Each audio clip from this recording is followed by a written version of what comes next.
محمدا رسول الله. Assalamualaikum warahmatullahi wabarakatuh. Dalam hadis riwayat Ibnu Majah, ya, nomor hadis 223, rawinya sahabat Abu Darda radhiyallahu taala anhu, ketika Nabi menyampaikan, man salaka tariqan yaltamisu fihi ilma sahhalallahu lahu tariqan ilal jannah. Siapa yang menempuh perjalanan walaupun ia berliku, tidak mudah, sulitnya luar biasa, namun ia tempuh untuk niat benar-benar belajar. Bukan niat karena ustadznya, bukan niat karena keadaannya, tapi memang dia ingin belajar karena Allah Subhanahu wa taala, maka dari semua perjuangan itu akan dinilai oleh Allah Subhanahu wa taala seluruhnya sebagai bekal untuk meringankan ia ke surga. Saya punya keyakinan kuat bahwa yang diinginkan oleh Allah adalah memberikan pahala melimpah kepada Anda dibandingkan dengan hanya sekedar datangnya seorang adi hidayah. Mari kita mulai pelajaran kita dan mudah-mudahan Allah bisa meridai kita bersama. Saya mohon izin untuk membawakannya dengan lebih santai dan mudah-mudahan dengan rasa ini kita bisa lebih tenang dalam belajar. Baik, bismillahirrahmanirrahim. Teman-teman sekalian, saya mohon izin untuk membatasi uraian kita sesuai dengan referensi utama ya dalam sumber keislaman, yaitu di Al-Qur'an dan hadis keterangan Rasulullah sallallahu alaihi wasallam. Yang kemudian nanti diteruskan penjelasannya oleh para ulama kita. Saya akan batasi di 3 titik ini. Karena itu kita akan mulai dulu tentang rahasia hari terakhir di bulan Ramadan menurut keterangan Al-Quran dan sunnah Rasulullah SAW. Mengapa hari-hari terakhir di Ramadan ini menjadi penting untuk kita ulas? Ya, menghadapi setidaknya ada 3 hari ke depan. Mengapa hari-hari penting ini, ya 10 hari terakhir khususnya, ini menjadi spesial? Ya, dalam narasi-narasi Al-Quran, juga hadis-hadis Nabi Sallallahu Alaihi Wasallam, sampai-sampai Rasulullah Sallallahu Alaihi Wasallam pernah disebutkan dalam hadis riwayat Muslim, ya nomor hadis 1175, ya disebutkan oleh keterangan para sahabat. Imam Muslim menyampaikan, karena Rasulullah Sallallahu Alaihi Wasallam, adalah kebiasaan Nabi Sallallahu Alaihi Wasallam. Jadi kalau ada huruf kana, ya kana kemudian bersambung dengan orang pada perbuatan, ini menunjuk kebiasaan. Kalau teman-teman baca hadis ada bacaan kana Nabiyyu sallallahu alaihi wasallam, kana Rasulullah sallallahu alaihi wasallam, itu menunjuk kebiasaan. Ya, adalah kebiasaan Rasulullah sallallahu alaihi wasallam yajtahidu fil ashril awakhir min Ramadan. Ya, beliau akan lebih semangat lagi, ya, lebih menyiapkan diri lagi, lebih siap lagi ketika beliau akan menghadapi 10 hari terakhir di bulan Ramadan. Ya, ma la yajtahidu fi ghairihi. Ya, hal yang tidak kami dapati, kata para sahabat, itu selain 10 hari Ramadan. Ya, jadi begitu akan menghadapi 10 hari terakhir Ramadan ini, itu begitu luar biasa persiapannya. Ya, ada lebih serius lagi, lebih meningkat lagi. Bahkan disebutkan dalam salah satu hadis diriwayatkan oleh Imam At-Tirmidzi, juga Imam Ibnu Majah, disahihkan juga oleh para rawatul hadis. Ya, karena Rasulullah sallallahu alaihi wasallam adalah Nabi sallallahu alaihi wasallam bima makna, itu kalau sudah masuk 10 hari terakhir, ya yashuddu bi izarahu, itu mengencangkan ikat pinggangnya. Ya, ini kalau di bahasa orang Arab ini kiasan. Ya, kencangkan ikat pinggang itu menunjukkan keseriusan. Ya, jadi kalau kita di Arab itu ada tradisi ingin mengerjakan sesuatu, semua dipastikan, kalau semakin serius itu ikat pinggangnya dikencangkan, bajunya dipakai dengan kuat. Ini menunjukkan apa yang akan dihadapi itu begitu penting sehingga butuh persiapan yang sangat luar biasa. Jadi dari sini, dari narasi-narasi ini, ulama kemudian membuat sebuah perbandingan. Anda bisa bayangkan seorang Nabi Sallallahu Alaihi Wasallam, Rasul yang sangat mulia, ya, disayang oleh Allah. Bahkan mohon maaf, sebelum beliau wafatnya itu surah tentang surganya sudah turun. Ya, itu beda dengan nabi-nabi yang lain. Nabi Muhammad itu sebelum wafatnya surah tentang surganya sudah turun, jaminan surganya. Ya, itu di surah Al-Kautsar. Sampai ketika turun beliau tersenyum, kan Bismillahirrahmanirrahim, kata Jibril, inna a'tayna kal kautsar. Ya, bahkan menggunakan kalimat inna, bukan inni. Ya, na itu li ta'zimin nafsi, menunjuk pada keagungan Allah Subhanahu wa taala. Yang kedua, ta'zimu sya'ni, menunjuk pada keagungan informasi yang disampaikan. Ya, karena itu teman-teman, rumus cepatnya kalau Anda membaca Al-Quran misalnya dan menemukan kalimat inna panjang, ya, inna, ya, saya izin menuliskan untuk memudahkan teman-teman menyimak. Ya, baik, bismillah. Jadi kalimatnya begini, kalau ada Anda dapatkan, saya bergeser ke sini, ya, bismillah, ya, Inna seperti ini. Baik ya? Nah, inna maka dia punya dua arti. Ini ta'zim. Baik. Ta'zim an-nafsi, yang pertama begini. Yang kedua ta'zim asy-sya'ni. Baik. Ini menunjuk pada keagungan Allah. Maksudnya begini, saking dahsyatnya informasi yang disampaikan, itu Allah Subhanahu wa taala bahkan langsung bersumpah memberikan keterangan dengan keagungan zatnya. Ya, jadi Allah kalau sudah menunjuk alam saja sudah agung, sudah mega. Allah bersumpah dengan waktu wal fajr wal duha, itu sudah tinggi nilainya. Nah, ini Allah langsung bersumpah dengan dirinya, dengan keagungannya. Ya. Apa yang terjadi di sini? Nah, di sini menunjukkan ta'zimus sya'ni, ada sesuatu informasi yang sangat penting, sangat agung, ya, sangat besar. Karena itu kalau Anda membaca Al-Qur'an misalnya dan menemukan informasi-informasi dibuka dengan kalimat inna, ya, maka rumus singkatnya di sini Anda akan mendapati sebuah informasi yang sangat luar biasa penting yang nilai pahala atau keagungannya tidak sama dengan yang biasa. Ya, seperti malam Al-Qadar misalnya. Ya, malam Al-Qadar di Ramadan itu diungkapkan dengan kalimat, jadi Al-Quran turun surah khusus disebut dengan Al-Qadar, dibuka dengan kalimat ini, Inna anzalnahu fi lailatul qadar. Baik, maka demikian ketika Rasulullah SAW, seorang Rasul yang sangat mulia, ya, turun surah surganya dibuka dengan ta'zimun nafsi, ta'zimu sya'ni.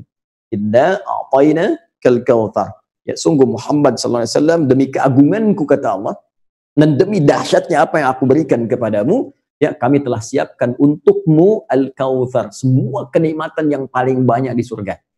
Ya, jadi saya mau bandingkan begini, kata para ulama, ini seorang Rasul yang sangat mulia, sangat dicintai Allah, akhlaknya dipuji dalam Al-Quran, wa innaka la'ala khuluqin azim, di surah Al-Qalam itu, kemudian dapat jaminan surga sebelum wafatnya dengan level yang paling bagus, kenikmatan yang paling banyak. Sampai di surat Ad-Duha disebutkan, wala sawfa yu'tika rabbuka fatardah, dan Allah akan berikan kepadamu semua kenikmatan sampai engkau bilang, aku puas ya Allah. Padahal kaidah nikmat kan, orang nggak pernah merasa puas kan? Kaidah nikmat, ya kan? Dikasih sepeda, pengen motor, ya kan? Dikasih nikmat motor, pengen mobil, ya kan? Dikasih nikmat mobil, pengen ya, kereta, padahal bagasi nggak punya, ya kan? Baik, itu kaidah nikmat, orang umumnya nggak puas, tapi Nabi spesial. Kata Allah, aku akan berikan padamu Muhammad SAW kenikmatan semua di surga sampai engkau bilang, aku puas ya Allah. Ya. Nah, level ini saja, Nabi yang sangat mulia dengan segala keagungannya yang disebutkan tuntas dalam Al-Quran, itu masih serius menghadapi 10 hari terakhir. Ya, hari-hari terakhir Ramadan. Dan disebutkan dalam hadis yang tadi kita telah sampaikan bersama, itu beliau mengencangkan ikat pinggangnya. Menunjukkan begitu semangatnya. Sampai-sampai kalau kita teruskan hadisnya, maka disebutkan di situ ahya lailahu, beliau langsung menghidupkan malam-malamnya, wa aiqadha ahlahu, dan membangunkan keluarganya. Jadi beliau nggak ingin ya, kalau nggak ada yang penting, kata para ulama, baik, kalau nggak ada yang penting di hari-hari itu, mustahil beliau menyiapkan dirinya dan membawa serta keluarganya. Teman-teman, ini manhaj yang kedua tuh, ya. Jadi kalau mau soleh, jangan soleh sendirian. Di rumah Anda ada istri, ada anak-anak. Apa hanya Anda yang ingin ke surga sendirian? Ya? Baik, nah ini sangat menarik. Baik, kita kembalikan lagi. Jadi kenapa bahasan kita menjadi penting? Sekarang di Indonesia sudah masuk hari ke-17 di bulan Ramadan. Kita ada setidaknya 3 hari persiapan menuju 10 hari terakhir ya di bulan Ramadan. Di Amerika barangkali sebagian wilayah bisa berbeda, sebagian wilayah bisa sama. Tapi poinnya ada detik-detik yang sangat menentukan, masa-masa yang singkat menuju fase ini harus butuh persiapan setidaknya dari mulai saat ini. Nah, kalau kita sudah memahami bagian pertama ini, kita akan masuk pada step berikutnya yang sesuatu yang lebih utama lagi. Baik ya, jadi bagian pertama kita sudah selesaikan. Ya, mengapa kemudian pembahasan tentang akhir-akhir Ramadan menjadi penting untuk kita uraikan tuntas. Sekarang kita masuk pada bagian yang kedua. Ada apa di hari-hari terakhir Ramadan ini? Ada keistimewaan apa ya yang disiapkan, dijanjikan oleh Allah Subhanahu wa taala melalui lisan Rasulullah sallallahu alaihi wasallam, sehingga dengan itu pun penuturnya Rasulullah pun mesti memberikan contoh dengan kesiapan yang utama.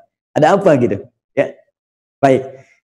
Kita meyakini dan narasi Al-Qur'an serta hadis memberikan gambaran semua hari Ramadan itu istimewa. Dari awal sampai akhir. Ya, 10 hari pertama istimewa, 10 hari kedua istimewa. Tapi yang terakhir ini agak berbeda, ini spesial. Nah, ada apa turunan-turunannya? Mari kita turunkan dulu beberapa bagian yang bisa kita jelaskan. Satu,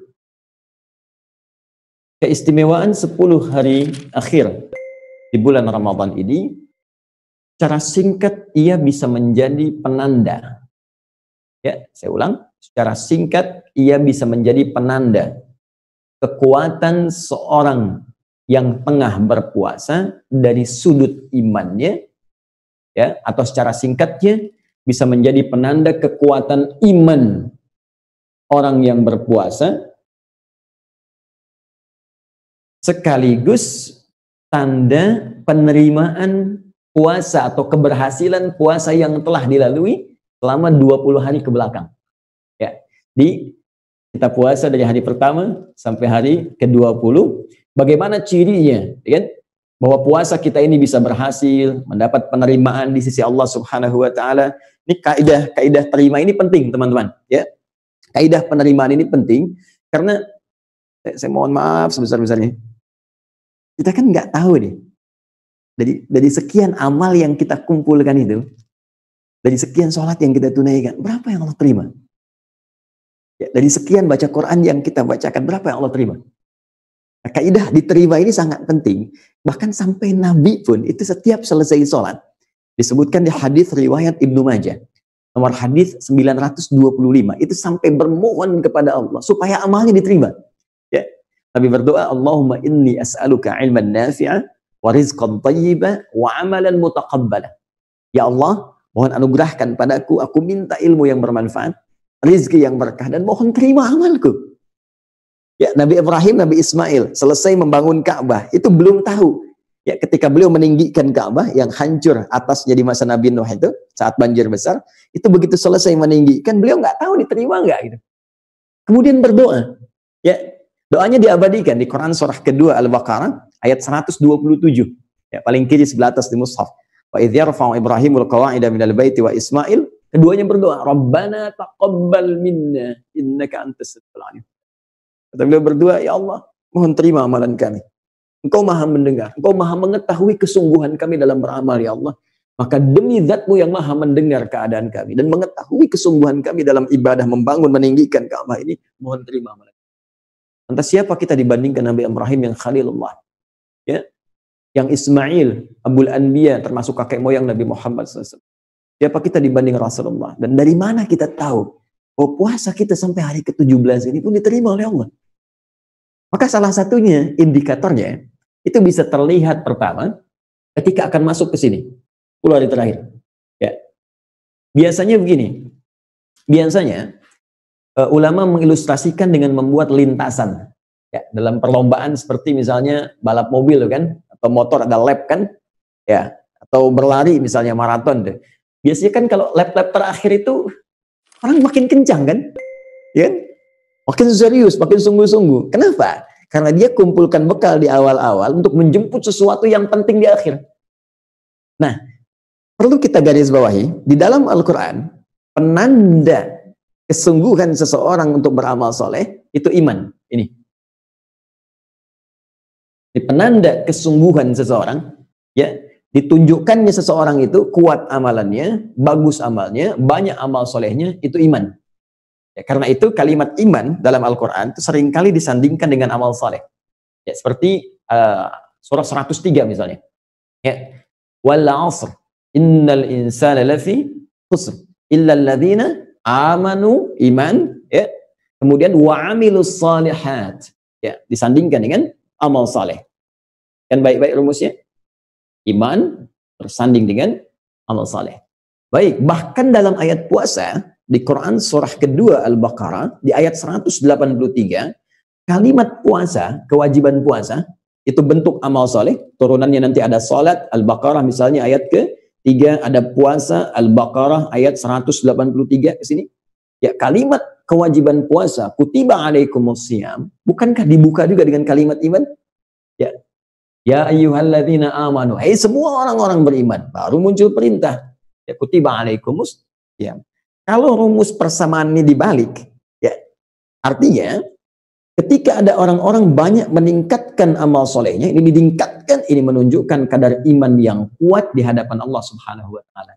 Rumus ini ditemukan di hadis Nabi, dikumpulkan oleh Al-Imam Al-Bukhari dalam kitabnya Sahih Al-Bukhari, ya, di pembahasan yang kedua, Kitabul Iman.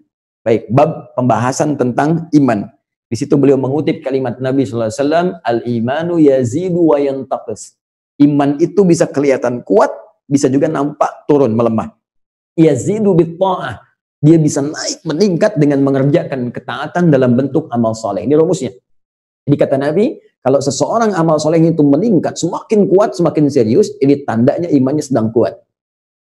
Nah, Anda jangankan sholat fardu, sunnah misalnya dikejar-kejar, belum waktunya sudah direncanakan. Ini menunjukkan iman kuat. Nah, sebaliknya, kalau ada orang merasa biasa saja, standar, kan? Ya, waktu sholat, adzan, baru siap-siap, kan? Hari-hari puasa sama saja, jalani aja, yang penting puasa, kan? Hari 17 sama dengan 16, hari 16 sama dengan 15, hari 20 sama 19, hari 21 sama dengan sebelumnya. Standar sampai akhir, itu menunjukkan imannya standar. Ya, biasa. Tapi kalau sudah mulai bergeser nih, ya, awas hati-hati. Awas, mulai menurun. Jadi ternyata bukan ilmu saja yang menurun. Al-ilmu nurun, ilmunya nurun.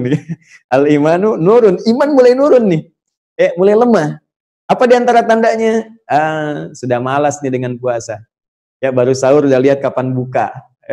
Udah persiapan mau ke lebaran aja. Tadi nggak ada hasrat untuk menunaikan puasanya. Itikaf sudah nggak ada selera. Biasa saja gitu. Ya. Nah, ini menunjukkan ada kelemahan dalam imannya. Karena itu, ini keistimewaan 10 hari terakhir ditandai oleh para ulama merujuk pada keterangan-keterangan Al-Quran dan hadis-hadis Nabi SAW. 10 hari terakhir itu adalah indikator tingkat, ya, ukuran diterimanya amal seseorang sebelumnya karena menunjukkan kesungguhan atau keseriusannya, ya, sekaligus, awas hati-hati, sekaligus menunjukkan tingkat kekuatan iman orang yang berpuasa. Dasarnya tadi kembali ke sini. Karena itu, rumusnya bagaimana? Rumusnya jangan dihukumi dulu yang belum terjadi. Jadi kalau yang belum terjadi itu jangan dibawa hukum, keliru. Yang belum terjadi itu kalau kita sampai ke sana disiapkan dengan persiapan maksimal untuk membuktikan kepada Allah, ya Allah, saya ingin buktikan iman saya kuat ya Allah. Saya ingin berusaha supaya amal saya diterima.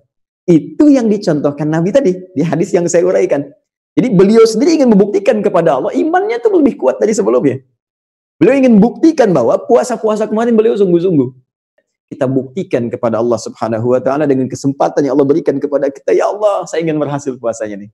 Saya ingin kuat imannya nih. Saya ingin diterima puasa saya yang sebelum-sebelumnya. Ini satu. Oke. Bisa dipahami ya, teman-teman ya. 2. Ya. Ada apa di 10 hari terakhir bulan Ramadan? Baik, yang kedua, ini keterangan umum yang disampaikan oleh para ulama kita merujuk pada keterangan-keterangan yang utama, ya, yang paling menjadi rujukan bagi orang-orang Islam, yaitu dalam hadis-hadis Nabi Sallallahu Alaihi Wasallam tentang keutamaan 10 hari terakhir di bulan Ramadan. Apa itu? Ya, ada peluang untuk mendapatkan kemuliaan yang lebih besar yang tidak didapatkan teman-teman sekalian di hari-hari di luar Ramadan. Khususnya di waktu malamnya. Ya, di waktu malam. Malam, ya. Saya mohon izin tidak bermaksud mengajari, tapi hanya berbagi saja ya tentang pengertian dalam narasi Al-Qur'an dan dikuatkan nanti dengan kaidah-kaidah bahasa Arab. Malam itu bahasa Arabnya lail. Lail. Ya, al-lail. Karena itu di Al-Quran ada surat al-lail, ya, surat malam kan? Baik, jamaknya layali, ya, wal-laili idza yaghsha. Malam. Jamaknya layali. Ya, turunannya bisa laili, lili, lela, leli. Nah, itu malam. Ya, kalau ada yang ikut dengan kita Ibu Leli, nah itu ibu malam-malam. Baik. Kalau ada yang spesial di waktu itu, ya ada yang istimewa, maka rumusnya salah satunya di bahasa Arab diberikan sifat keistimewaannya. Tambahkan tak di ujungnya, tak marbutah. Ya, jadi yang tadinya lail, ya robah kalimatnya, lailnya tambah tak di ujungnya, jadi lailah gini. Lailah. Jadi kalau ada kalimat lailah, ya lailah itu beda dengan lail, tidak sama. Ya, karena di sini ada taknya, tak ini yang menunjuk satu keistimewaan. Ini yang tidak ditemukan di malam-malam biasa. Spesial di Ramadan ada malam yang tidak disebutkan oleh Allah dengan kalimat lail seperti yang lainnya. Tapi langsung diungkapkan dengan kalimat lailah. Bahkan dahsyatnya di lailah ini disandingkan dengan kadar manusia. Semua ketetapan-ketetapan kehidupan yang telah ditetapkan di Lauh Mahfudz sebelum kita tercipta bahkan. Ya, tentang kita terlahir, tentang aktivitas di mana, Anda di Amerika, apakah nanti kembali ke Indonesia, kemudian hidup di mana, wafat di mana, sampai kembali kepada Allah, yang di situ kemudian kita hidup sekarang untuk berikhtiar, mewujudkan semua apa yang tertulis itu. Itu disebut dengan qadar namanya. Qadar. Nah, saking dahsyatnya ini, Lailatul Qadar, itu hingga Allah menurunkan satu surah khusus, disebut dengan namanya Al-Qadar. Ya, Inna anzalnahu fi Lailatul Qadar. Masya Allah. Kembali ke inna tadi. Sungguh kami dengan keagunganku, kata Allah, akan turunkan informasi yang dahsyat. Apa di antara yang dahsyat itu? Anzalnahu, kami turunkan Al-Quran itu Lailatul Qadar, fi Lailatul Qadar, pada malam yang sangat istimewa, malam yang sangat menentukan. Nah, kapan terjadi malam Al-Qadar ini? Apa keistimewaannya? Banyak riwayat menyebutkan di hadis-hadis, khususnya bab di hadis Muslim, ya, ada ditemukan, bahkan beberapa riwayat Nabi menyampaikan, umumnya, secara umum, malam Al-Qadar itu sering dipersepsikan lewat narasi-narasi yang disampaikan Nabi itu di 10 hari terakhir di malam-malam Ramadan. 10 hari terakhir. Ya, walaupun ya sebagian ulama berpendapat ini dirahasiakan oleh Allah Subhanahu wa taala, dia bisa muncul di malam pertama, muncul di malam kedua atau di pertengahan, dirahasiakan supaya kita serius untuk menjemput setiap malamnya. Hanya kemungkinan besar kebanyakan munculnya di 10 hari terakhir di bulan Ramadan berdasarkan keterangan-keterangan hadis-hadis Nabi sallallahu alaihi wasallam. Apa yang Anda bisa dapatkan ketika hadir malam ini? Kata Al-Qur'an, Lailatul Qadri khairum min alfi syahr. Pada malam ini, jika Anda bisa beramal satu saja, satu aja, baca Al-Quran misalnya, ya, sholat, cuma 2 rakaat sekali, dibuka takbir, diakhiri salam. 2 rakaat. Ya, kemudian Anda baca Quran. Itu pun misalnya baru baca cuma 1 huruf, ya. Nun, qaf, ya. Tiba-tiba ketiduran, ngantuk misalnya. Itu pahalanya khairum min alfi syahr, lebih daripada 1000 bulan. Awas, jangan keliru menerjemahkan ya. Jangan keliru menerjemahkan, bukan sama dengan 1000 bulan. Awas, bukan sama. Khair itu lebih baik, lebih dari 1000 bulan. Allahu Akbar. Kalau 1 bulan saja, ya, itu bisa kurang lebih hitungannya 82 sampai 85 tahun. Kita ambil standar lah 83 tahun misalnya. Ya, 1000 bulan. Ya, maaf saya koreksi, 1000 bulan ini standar dengan kurang lebih 83 tahun. Kalau kita teruskan dikalikan dengan standar di Hijriyah. Allahu Akbar, artinya jika ada orang yang baca Quran nun 1 huruf, itu nilainya sama dengan 83 tahun baca nun tanpa henti. Nun. Bisa nggak teman-teman tuh? Ini. Ya. Dan saya mengilustrasikan tuh.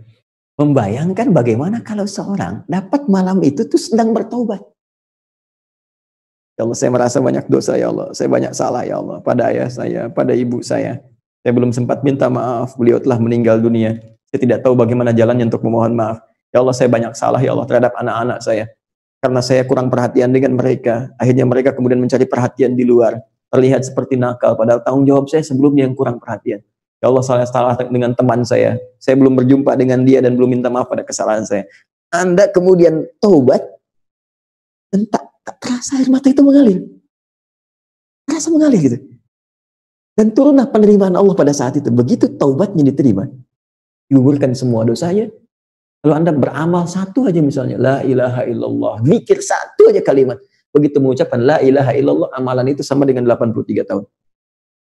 Usia Anda mungkin baru 60 tahun, ya 50 tahun, tapi punya amalan 83 tahun, dan dosa dikosongkan oleh Allah Subhanahu wa Ta'ala. Hilang.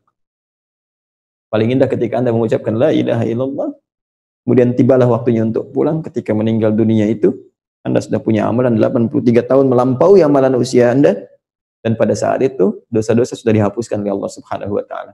Inilah keistimewaannya malam-malam terakhir di bulan Ramadan. Ya. Dan yang terakhir, yang ketiga, teman-teman sekalian, apa yang menarik pula di malam-malam terakhir di bulan Ramadan, setelah kita dapatkan informasi yang pertama menunjuk pada tingkat keimanan seseorang, ya, kesungguhannya, kemudian juga menunjuk kepada amalan yang sangat dahsyat yang bisa didapatkan di situ. Yang terakhir, Allah akan memberikan kenikmatan. Yang ini bisa dilatih dengan satu amalan. Dan amalan ini memang hanya disiapkan di 10 hari terakhir. Tidak ditemukan di 10 malam pertama, tidak juga di malam yang kedua, pertengahan kedua, tapi hanya akan Anda dapatkan di 10 malam terakhir. Amalan ini jika dikerjakan dengan benar, akan menghadirkan kenikmatan dalam kehidupan yang bisa dibawa ke ranah ibadah. Ya, juga muamalah. Kalau ibadah hubungan dengan Allah, garisnya vertikal, hablum minallah. Jadi kalau Anda sholat, nanti sholatnya nikmat, nggak pernah sama dengan sholat-sholat sebelumnya. Ya, kalau baca Al-Quran itu nikmat, nggak pernah sama dengan sebelumnya. Bisa fokus, enak, terarah, nggak bisa terganggu gitu kan. Terus kalau berhubungan dengan manusia, lapang, menghadapi takdir itu enak, lapang. Ngelihat ada pandemi, saya mengamati yang terjadi di Amerika juga, di New York khususnya gitu kan. Bagaimana situasi COVID-19 ini kita hadapi, seperti apa. Namun demikian itu ujian juga untuk keimanan kita dalam tinjauan spiritual tentunya. Dan orang beriman menghadapi situasi yang membahagiakan ataupun terlihat nampak dalam pandangannya kurang menyenangkan, itu semua situasinya sama. Sampai-sampai ada bab khusus kata para ulama, orang kalau sudah merasakan ketenangan dalam kehidupan, maka terpraktekkan 2 sumber keindahan yang mengantarkan setiap hamba ke surga. Apa itu? Syukur, sabar. Dia orang masuk surga itu kalau mau cepat 2. Ya, 1 syukur, 2 sabar. Makanya syukur disebut oleh Al-Quran sedikit yang bisa. Wa qalilun min ibadiyasy syakura. Sedikit hambaku yang bisa sabar, syukur. Dan sabar itu kalimat pembuka malaikat menyambut orang masuk surga. Itu ada di Quran surah ke-13 Ar-Ra'd ayat 23 sampai 24. Ya, jannatu 'adnin yadkhulunaha wa man salaha min abaihim wa azwajihim wa dzurriyyatihim wal malaikatu yadkhuluna 'alaihim ya min kulli bab. Salamun 'alaikum bima sabartum. Salamun, selamat bagi Anda semua. Ya, bisa masuk surga yang indah ini bima sabartum, karena sabar. Ini cuma ada 2, kalau nggak syukur, sabar. Dan syukur dipraktikkan ketika Allah titipkan nikmat kepada kita dalam bentuk yang bisa kita rasakan dengan kebahagiaan. Sedangkan sabar ketika Allah turunkan nikmat kepada kita dalam bentuk musibah yang kadang-kadang terasa tidak menyenangkan. Jadi sebetulnya dua-duanya itu jalan ke surga. Ya, itu poinnya. Nah, bagaimana untuk bisa mendapatkan kelapangan ini sehingga bisa mempraktikkan syukur dan sabar? Salah satunya ada latihan yang hanya diberikan fokusnya di 10 malam terakhir saja. Nah, dalam bahasa Arab, kalau Anda fokus pada sesuatu yang tak bisa dipalingkan kemanapun, ya, sehingga merasa kayak ada kenikmatan, saking nikmatnya nggak bisa fokus. Anda sedang nonton acara begini kan, terus dipanggil misalnya, "Ma," gak jawab. "Mama, sebentar." Tapi nengoknya begini sebentar ya. Itu fokus begini kan. Nah, itu disebut namanya akafa. Ya, ain, kaf, fa.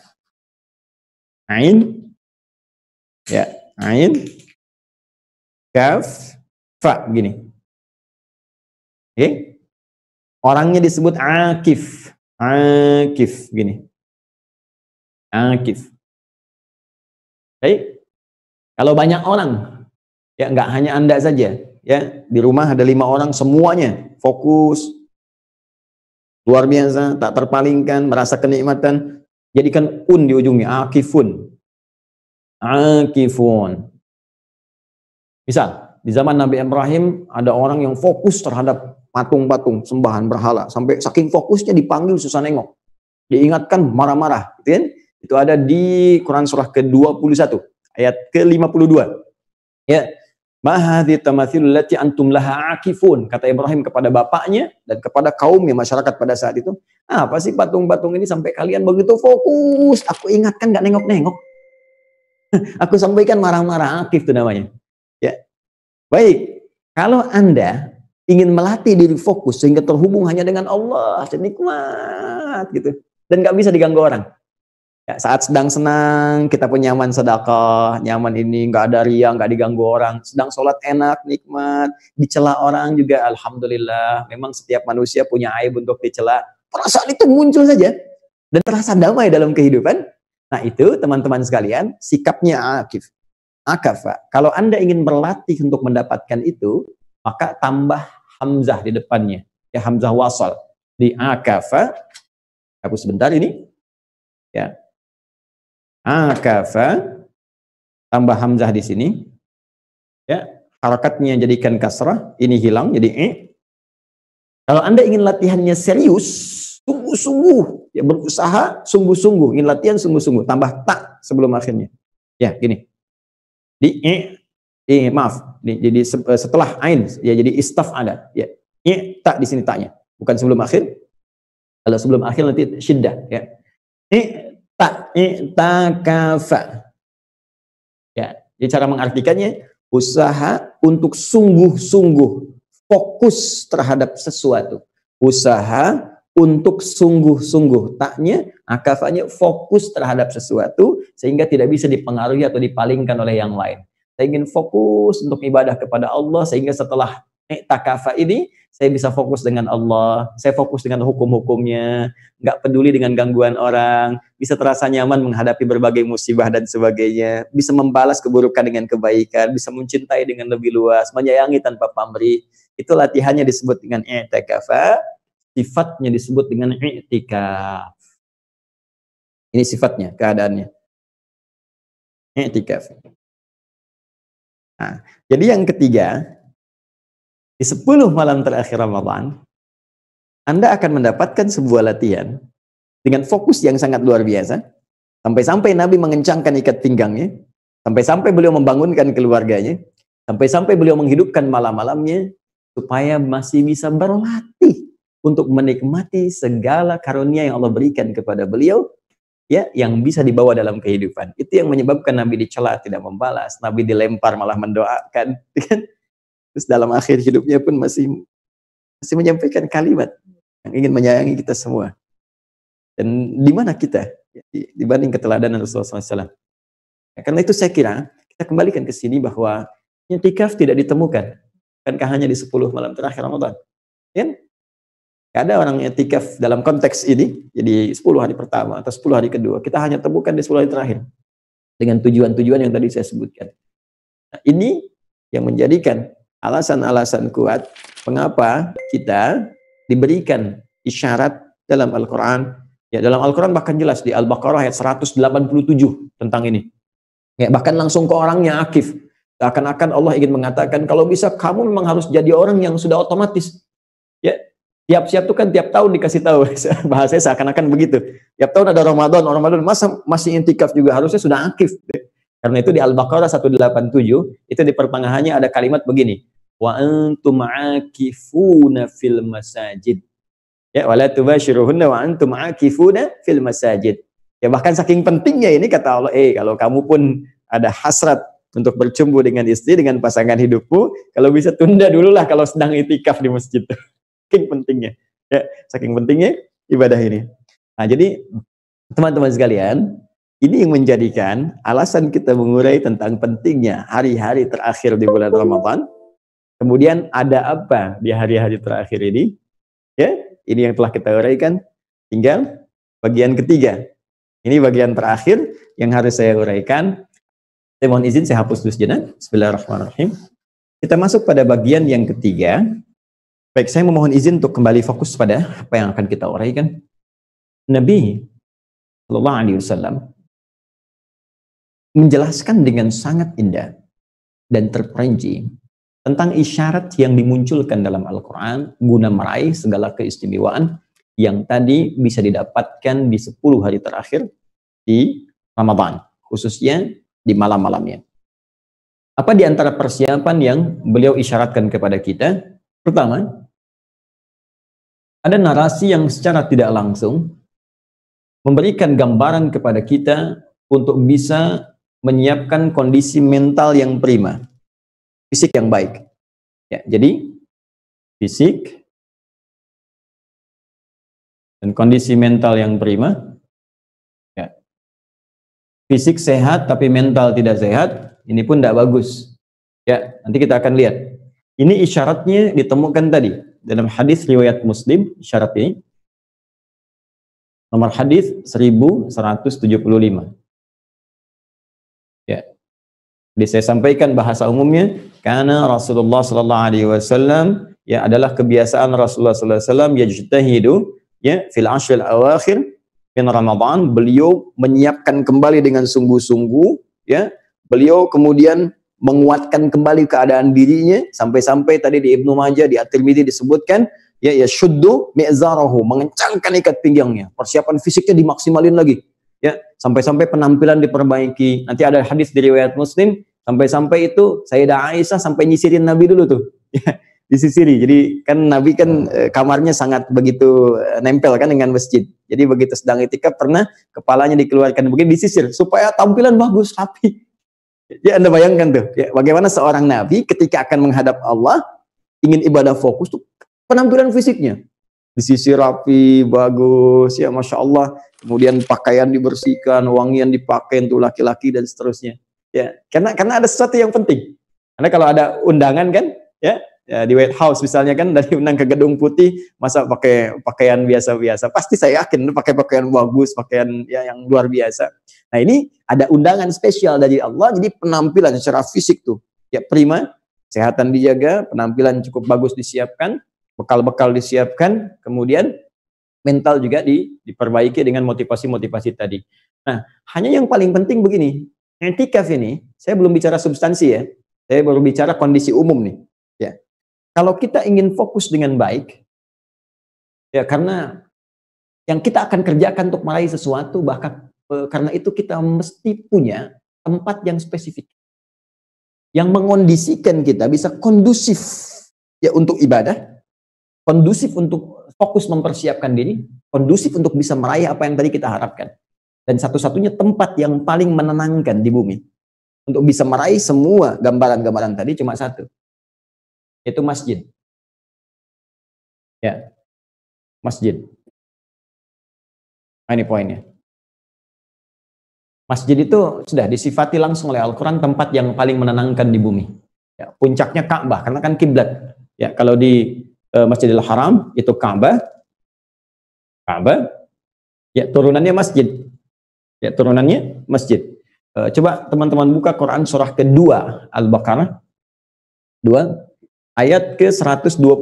Ya, paling kanan di pertengahan di mushaf. Itu langsung sifat yang Allah berikan kepada Ka'bah dan turunannya masjid. Wa idz ja'alnal baita mathabatan lin-nasi wa amna. Dan ingatlah, pelajari, pahami ketika kami telah jadikan, tetapkan al-bait, Ka'bah dan turunannya. Ya, masjid. Baik ya? Tempat pusat ritual. Ya, Ka'bah kan pusat ritual, orang datang dari mana-mana. Ya, turunannya masjid. Bukankah orang umumnya kalau ingin ibadah, sholat ke masjid kan datang jadi pusat. Wa amna, dan tempat paling menenangkan di bumi. Ya Masya Allah, ya Insya Allah setelah pandemi berakhir, dibuka, orang bisa ke masjid lain, Masjidil Haram di Ka'bah, Allahu Akbar. Bukankah baru lihat aja udah tenang kan? Apalagi Anda hadir dekat Ka'bah, itu masalah terberat apapun itu bisa hilang seketika. Demikian turunan itu bisa didapatkan di masjid. Makanya kalau orang itu datang ke masjid, teman-teman, begitu datang ke masjid, perasaannya kan beda dengan masuk rumah biasa. Lebih tenang kan? Ya, orang masuk rumah, ada banyak pekerjaan di kantor. Oh, masuk rumah itu bisa mumet juga. Dibuka, wah, udah banyak pekerjaan lagi, banyak ini itu lagi, perasaan bisa berbeda. Kalau jiwanya kurang lapang. Tapi masuk masjid, sebanyak apapun permasalahan kita, begitu buka pintu masjid, masuk kaki kanan, Allahumma ftah li abwaaba rahmatik, perasaan beda. Nah, masuk salat 2 rakaat, tenang. Duduk, kan? Nikmat, zikir, kena AC, saking tenangnya tidur aja. Ngantuk. Ya kan? Ini, masjid. Dan masjid, tempat yang sangat kondusif, membuat kita fokus ibadah. Kenapa? Karena di masjid itu, ruangan masjidnya ya, bukan sekretariatnya. Ruangan masjid tidak ada TV. Kan? Orang berbincang pakai handphone malu. Tuh, ya. Gak ada yang baca koran, kan? Dan aksesori sekitaran masjid itu aksesori yang mendukung kita untuk ibadah, untuk fokus. Yang ada apa? Mushaf, gitu kan? Kitab-kitab fikih, kitab tafsir. Dan yang paling menarik, mental kita ini terbawa untuk fokus ibadah. Karena kenapa? Karena melihat teman-teman yang lain pun ibadah.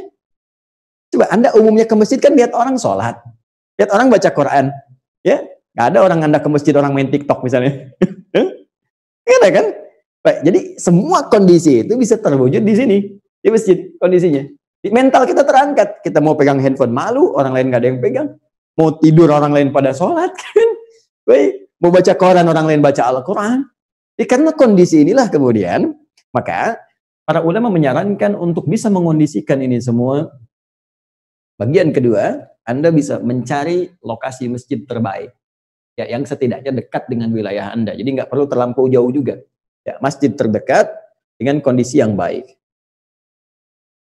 Rumusnya kalau nggak bisa penuh di situ 10 hari, ya kata Nabi kalau nggak bisa penuh, ada seorang sahabat datang kepada Nabi SAW, ya Rasulullah, saya masih punya banyak pekerjaan, ini nggak bisa diselesaikan. Ya kalau saya tinggalkan, maka madarat kepada keluarga, akan ada satu yang dampaknya kurang bagus. Kata Nabi kalau nggak bisa siangnya, ambil malamnya. Ya kalau nggak bisa penuhnya, bahasanya kalau nggak bisa penuhnya, ambil malamnya. Bisa Anda ambil parsial, sebagian malamnya datang misalnya, kemudian ibadah, fokus, minta, berdoa dan sebagainya, lalu kemudian sebagian setelah itu pulang lagi. Ini boleh. Ya i'tikaf muaqqat namanya, i'tikaf dari sebagiannya, mengambil waktu sebagiannya. Ini yang kedua. Demikian Nabi SAW pun kemudian beriktikaf, beliau memposisikan diri di tempat yang terbaik strategis di masjid. Jadi kalau Anda ke masjid pun cari tempat strategis. Ya, jadi kalau teman-teman umrah atau haji, atau mungkin satu saat bertemu saya di sana, nanti saya ajak tuh, ya, saya kalau di Masjid Nabawi atau di Masjidil Haram ada tempat-tempat yang bisa men-charge iman kita. Nah, jadi kalau ke sana jangan disibukkan dengan ke mall, itu sekitaran itu banyak yang bersejarah. Ya, kalau teman-teman di sini misalnya rumahnya Nabi yang sekarang jadi kuburannya, gitu kan? Sallallahu alaihi wasallam beserta 2 sahabat mulia beliau, Abu Bakar As-Siddiq dan Umar bin Khattab radhiyallahu taala anhuma, di ke arah sini pintu Baqi, kan? Nah, ini seperti ini masjid awalnya begini. Ini Babu Salam di sini, kan? Awalnya segini. Ini sofa, di sini ada tiang, ya, di sini ada kayak gundakan begini. Ini ada rumahnya Ali bin Abi Thalib, di sini ada tiang tahajud. Jadi Nabi banyaknya di sini tahajudnya. Ya, jadi ada posisi strategis. Ya. Kalau Umar bin Khattab di sebelah sini nih ngambilnya. Ada sahabat Nabi yang biasa sayap kanan, ada nih yang meninggalnya tuh begitu luar biasa sampai dikunjungi oleh Nabi setelah beliau wafat itu. Ya, dapat 3 kemuliaan. Ini sangat luar biasa. Nah, jadi teman-teman juga kalau i'tikaf, silahkan cari tempat yang strategis. Ya, mungkin pojok kanan, kan? Pojok kiri, mana yang kira-kira membuat kita lebih fokus untuk ibadah. Jangan cari tempat-tempat yang bikin enak tidur. Gitu ya? Oke. Kemudian saya teruskan sebentar ya, dalam kondisi yang normal. Kemudian selanjutnya, yang ketiga, teman-teman. Ini yang paling penting. Menyiapkan agenda i'tikaf. Agenda i'tikaf. Rencana amalan. Teman-teman menyiapkan menunya dulu. Menu amalnya apa selama 10 hari itu? Ya. Apa yang bisa dimaksimalkan? Disiapkan dari awal. Karena kalau Anda masuk masjid tanpa persiapan, itu cenderung nanti hanya jadi penyimak saja. Dan cenderung mengikuti orang sholat, baca Quran, ya. Jadi amalan tidak fokus, yang kedua tidak ada target spesifik yang dicapai. Anda masuk masjid itu, targetnya apa? Oke, saya pasang target misalnya, pengen dapat ampunan Allah. Ya. Pertama, saya ingin dapatkan ampunan Allah Subhanahu wa taala. Yang kedua, saya ingin bisa misalnya target terkait dengan Al-Qur'an, ya. Apakah nanti misal teman-teman terkait hafalan, ya. Kan ada 3 tuh. Target Al-Qur'an tuh. Hafalan 10 hari berapa juz misalnya kan? Saya ingin 10 hari 3 juz, saya ingin 10 hari 2 juz, silakan. Saya ingin 10 hari 30 juz misalnya, boleh. Yang namanya target kan, ya target itu pasang yang paling tinggi supaya effortnya lebih kuat. Ya kalau target 30 juz kan kita kesungguhannya banyak, walaupun dapatnya misalnya 7 juz, 8 juz. Tapi kalau targetnya cuma 1 juz, nah ini kesungguhannya standar, ya. Nah, ini misal. Kemudian ada targetnya tilawah, kajian. Saya selama 10 hari ingin belajar tafsir Al-Baqarah. Ya, belajar tafsir surah Yusuf, belajar tafsir misalnya juz amma, boleh. Atau khatam, ya, qiraah. Saya ingin 10 hari khatam Al-Quran 30 juz spesial saat itikaf. Maka sehari 3 juz, 3 juz, 3 juz sampai dengan hari yang ke-10. Ya, terukur. Kemudian saya ingin perbaiki sholat saya misalnya, kan? Sholat. Ya, sambil Anda di situ, sambil Anda siapkan mempelajari cara sholat yang baik. Dari persiapan ini contoh saja, dari persiapan ini, Anda bisa kemudian melengkapi dengan strategi yang lain untuk menyiapkan perlengkapan untuk mendukung ini. Maka apa yang Anda siapkan? Kalau target saya ini misalnya dengan Quran begini, berarti saya harus siapkan mushaf. Kalau target saya untuk belajar tentang tilawah, saya siapkan tafsir yang kira-kira bisa memberikan manfaat lebih dengan cara yang singkat tapi isinya padat. Ya, untuk saya dapatkan manfaatnya. Ini. Oke, untuk belajar sholat maksimal, cari buku-buku pelajaran tentang sholat.